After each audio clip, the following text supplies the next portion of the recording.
Hello, welcome to another edition of Chris Speaks. I'm your host, Chris Thompson. So, um, what I want to talk about is Don Lemon and how he was arrested and how he's being brought up in charges, and the charges are not likely to stick. And they're bringing up on federal charges of him being part of basically trying to say that they're keeping people from worshiping. Okay, should the people have gone into the church and done that? Probably not. It probably wasn't the time and the place for it. But is it illegal more than like disturbing the peace? Not really. And the reason Trump's going after Don Lemon has nothing to do with freedom of religion. It has everything to do that with the fact that Don Lemon has been a vocal critic of Donald Trump since the first Trump administration. This is a personal vendetta. And first of all, even if whatever they're saying that people did what they did in the church, him being there and covering it as a um as a journalist is protected by the First Amendment. See, this is the problem.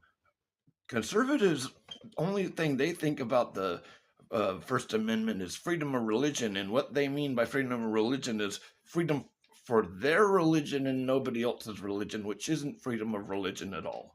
And so, really, this is a thing where Trump has a personal vendetta, so he's violating the Constitution and violating people's rights.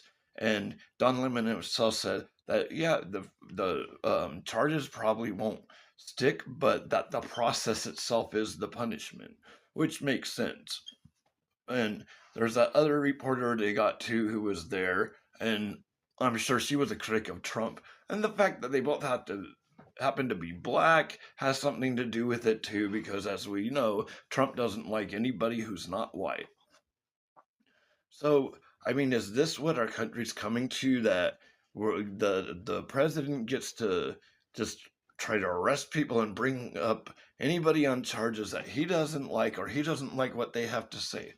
Well, that's not what freedom of speech is. The freedom of speech is to say things even if they're unpopular, or especially when they're unpopular. And that's the whole point of the First Amendment when it comes to freedom of the press and the and First Amendment right to speech. And the thing is, and the freedom of religion part is for the government to not be able to stop us from practicing our religion, not